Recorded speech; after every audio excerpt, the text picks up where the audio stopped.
The Adidas Pro 3, what a shoe this has been. 500 miles in this thing now, time to cut them open.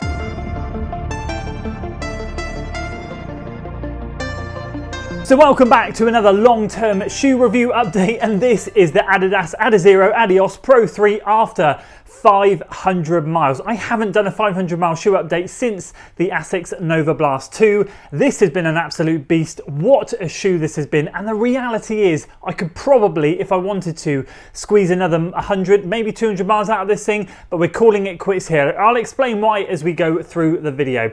What we're going to do today is something slightly different. We are going to cut this thing open, but before we get to that, we'll go through the wear and tear, how I've been using it, and if I continue to use it moving forwards, which I've kind of just alluded to. And after that, we're going to cut it open. Reason being, I know I've snapped some rods in this shoe. I just love to know how many I've managed to snap. So we'll cut them both open and we'll see where we're at with the shoe. So without further ado, let's dive in. So to be fair to this shoe, it doesn't look too bad after 500 miles. I did a video on this saying, is this the most durable super shoe out there? And I really do think it could be. In terms of the upper, as you can see, there are genuinely no snags, no frays, no tears, nothing. The only thing in this upper is my own DIY hole that I cut for my toe. A good sizing example, right, is when I do shoe reviews, I put the other shoe up here, and sometimes they just sort of sit touching the edge of this, or they might sit at a slight slant because they don't quite fit in there. This thing literally slots into place, which shows the awkwardness that I find in Adidas sizing. I just find them to be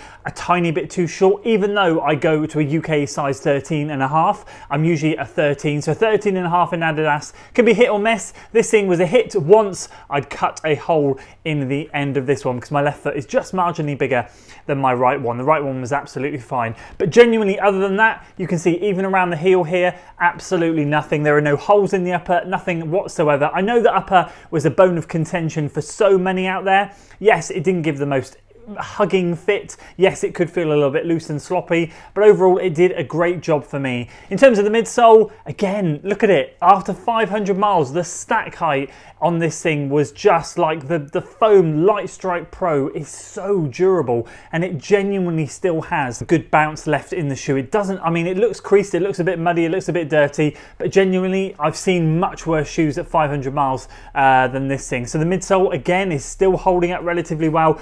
As I said, you could keep going in this thing, I really think so. The outsole is starting to show some signs of wear. I mean, look at that. I mean, that is literally the first faded bit of rubber that I've seen after 500 miles. I've seen worse daily trainers after 100 than that thing. And as you can see, as we go down where the rods are, you can see that the rubber, the midsole has slightly caved in where the rods are, and then the rubber has followed suit, so you can really see where those rods run. But again, bar a couple of very small pinprick holes along here, the middle section, there's nothing there that's really broken through. And then as you can see, it's still looking relatively okay on the outsole. No real rubber wear anywhere, and I can confirm the grip is still pretty decent in this shoe. Continental rubber is bloody good stuff. So how have I been using this shoe? Well, the reality is I posted a 200 mile update video saying I'd snapped a rod, but the shoe was still in great condition. That was at the start of the block, and yeah, 300 odd miles later, I didn't bother posting a 300 or 400 mile update video. There was no point because I'd just be saying the same thing. So here we are at 500, and how I used it was the long runs, and very much a case of, in the early days, the marathon pace workouts and the speedier workouts that I was coupling with those. It was being used in the double threshold workouts again in the first part of the block. When we moved to the second half of the block, it still kept the long runs, most of them. It didn't do the marathon pace long runs. That was taken back by the next percent because I was practicing in race day shoes, but it did take the speedier session of the week, the interval session. So every single week I was using this shoe twice, on occasions 3 times. But of course the long runs in the second half of the block were getting up in excess of 20 miles. The speed workouts and the fartlek workouts that I was doing to complement my marathon pace sessions were also getting in excess of, I was sometimes logging sort of 10, 11, 12, 13 miles on those days. So we were getting a good sort of like 30, potentially nearer 40 miles in the shoe a week if I was doing 3 runs in them, which is really, really impressive. And sometimes even, I think it even squeezed a medium long run in there. So it very much was a case of, this was the shoe that I used the most during the marathon training block. If I was to add up all the miles and go through everything everything, this would come up top of the stats.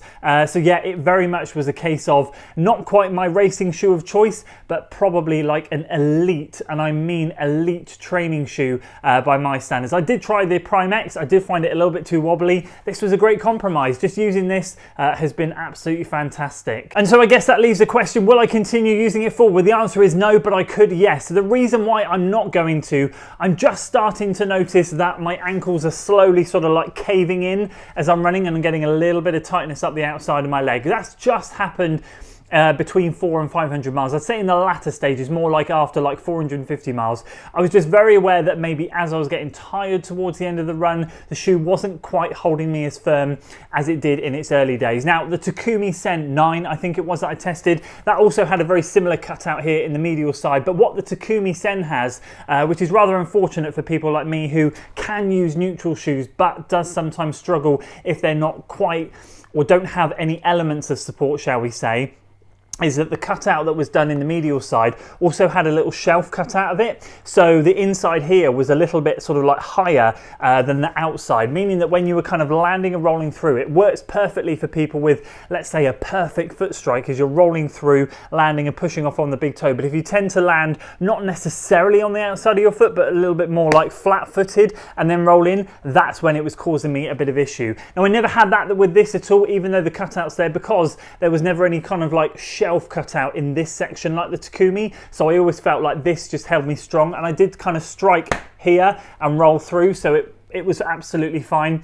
But I have noticed, as I said, in the last sort of 50 odd miles or so, that I am starting to collapse in, and I'm just wondering if this foam on the medial side here is just not quite holding strong as much as it was. And I don't want to cause an injury. I feel like getting it to 500 miles is a heck of an accomplishment, and I'm quite happy to stop it there, but I really do think I could get another 100, 200 miles out of this thing. And so in summary, what I want to say about this shoe is, as I just said, it's an elite training shoe. It has been absolutely fantastic.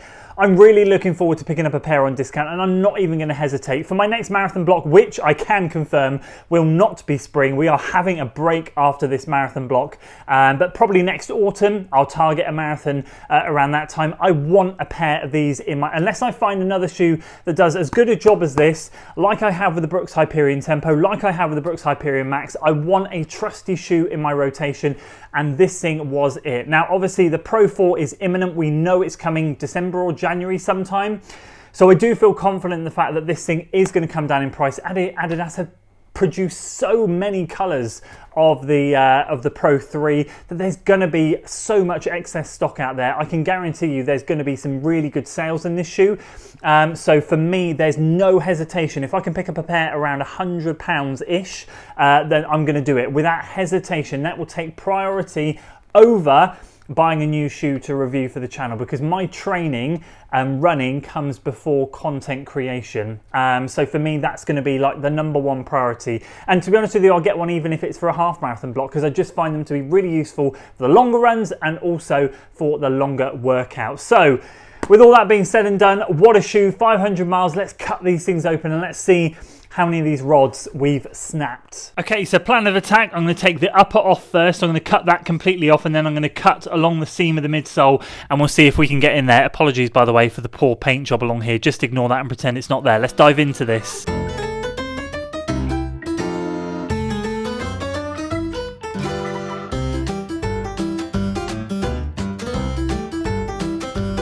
Okay, I think a hacksaw is required. Bear with me. Get in there, people. A hacksaw is much better. Oh, look at that. So close. We're nearly there. Right, okay, let me explain. This is as far as I can go. We've got 2 snap rods in this one. Let me show you. Right, this is as far as I'm going. Let me show you where they are. To be completely honest with you, this has taken me over an hour. I'm sweating buckets, and I can see why now I've labelled it the most durable super shoe ever, because even though these rods have snapped, this foam has been so hard to cut through.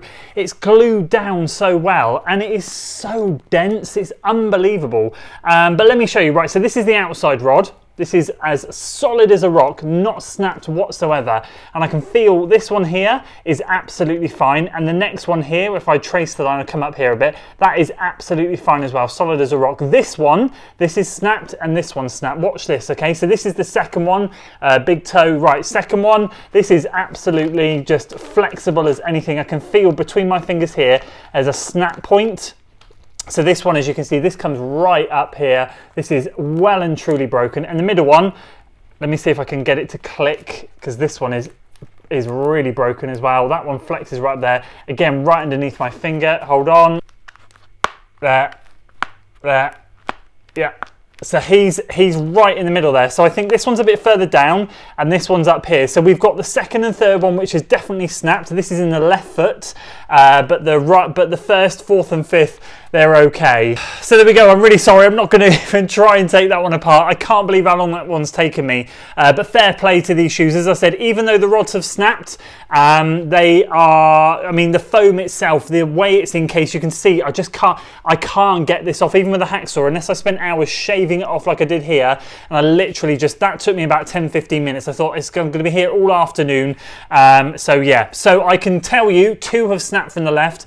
Goodness knows how many in the right, but there we go. What a shoe this has been. 500 miles, absolutely incredible. Yeah, if you can pick up a pair and they work for you and you don't mind the sloppy upper, they're well worth it. You will get some quality miles in them. So there we go, Adidas, Adizero, ADIOS Pro 3 after 500 miles. Jesus Christopher Columbus, I'm sweating buckets. I'll leave it there. I appreciate your guys' support. That's it for today, guys. I hope you enjoyed it. If you did, please do consider giving it a like, share it with your friends, and of course, subscribe to the channel for weekly running content. I'll see you on the next one. There it is.